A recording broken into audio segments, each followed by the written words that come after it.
Существует как минимум несколько различных причин, почему скрипят тормозные колодки в автомобилях. И самым простым, а также, я думаю, банальным является износ. Однако, кроме этого всего, причиной, скорее всего, возникновения скрипа могут служить тормозные диски, ступичные подшипники, неправильно подобранные тормозные колодки, попадание в систему торможения пыли, грязи, влаги, да и вообще всякой прочей мелкой ерундистики. И прежде всего нужно указать, стоит указать, что в 90% случаев, а может быть даже и больше, и чаще, пищат именно передние колодки. Поэтому проверку необходимо начинать именно с них. И объясняется это очень просто. В процессе торможения масса автомобиля переносится вперед, и низ кузова, скорее всего, немножечко опускается, а зад, скорее всего, поднимается. И, соответственно, передние колодки испытывают большую нагрузку по сравнению с задними. И чем резче процесс торможения, тем работа передних колодок намного интенсивнее. В данном случае я хочу сказать, что речь пойдет, скорее всего, сначала о пыльниках основного поршня, а также направляющих. И нередко возникает ситуация, когда он рвется от механического повреждения или банального, скажем так, от старости самой, после чего внутрь начинает попадать грязь, песок, влага и всякий мелкий мусор. И естественно, что в процессе езды, а также торможения, вся эта грязь, вся эта вот пыль, мелкий мусор, они просто там, знаете, трутся о металлические поверхности, а это, в свою очередь, приносит, конечно говоря, знаете, неприятный, скорее всего, износ.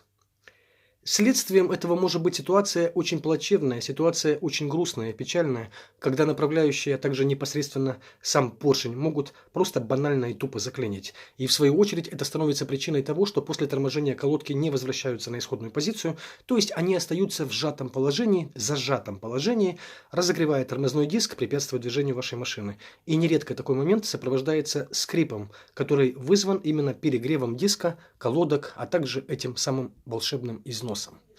Обычно оригинальная запчасть отличается качеством, и такая вот колодочка, она не будет, в принципе, скрипеть, за очень редким исключением какого-то, может быть, брака. А вот изготовители неоригинальных расходников обычно экономят на своих изделиях. В частности, на дешевых колодочках обычно нанесен некачественный такой вот фрикционный слой, который в процессе торможения постепенно изнашивается. Он может быть двух типов: мягкий, может быть жестким. Мягкий изнашивается быстрее, приблизительно через 1015, пускай 20 км пробега, однако щадяще воздействует на диск и обычно не вызывает скрипов. Еще одной причиной, я думаю, немаловажной, по моему мнению, а именно мы говорим о наличии скрипов, может быть отсутствие на поверхности колодки пропилов или скосов, так называемых. Ведь дело в том, что в процессе торможения поверхность колодки, она не полностью, не идеально зависит от типа колодки и самого процесса установки. Она, то есть, не идеально прилегает к диску, даже при условии, что система работает правильно, а установка была выполнена просто профессионально. В любом случае есть свои нюансы. Смотрите, например, ступичный подшипник. Речь, конечно, о значительном износе именно этого подшипника, когда он начинает люфтить и разогревать ступицу самого колеса. Из-за этого тепло со ступицы передается на тормозной суппорт, диск, колодки, а за их разогрева будет, конечно говоря, слышен писк. И обращаю ваше внимание, что в случае, если этот самый подшипник, он чрезмерно сильно износился, он может свистеть и на скорости, причем больше скорость, значит, получается больше свист. Такое кино своеобразное. Есть внешние факторы. В данном случае грязь, о которой я говорил много раз выше, песок, мелкий мусор, влага и прочее.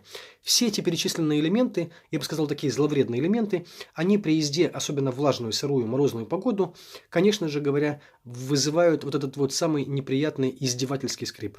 И в некоторых случаях замерзший, например, фрикционный слой также может издавать еще различного рода, скажем так, спектральные различные звуки. Поиски причин того, почему скрипят тормозные колодки, всегда нужно начинать с проверки их состояния.